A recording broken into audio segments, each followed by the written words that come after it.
உன்னை நான் சுமப்பதினால் இதயமும் கருவறைதான். மனதால் நானும் தன்னையே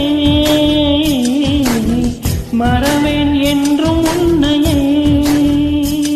நான் பாலை வனத்தின் விதை போல், நீ பருவம் தந்த மழை போல், என் காதல் செடியில் பூவும் பூத்ததே. விழி திறந்திருந்தால் விடியலை தேவையில்லை. உன்னை நான் துறந்திருந்தால் உயிரது சொந்தமில்லை. இத்தனையும் இனி கிடைக்குமா? கிடைக்கும் கிடைக்கும், நான் கூட சொல்கிறேன். அழகே பிரம்மனிடம் மனு கொடுக்க போயிருந்தேன், நீ என் மனைவியாக வேண்டும் என்று.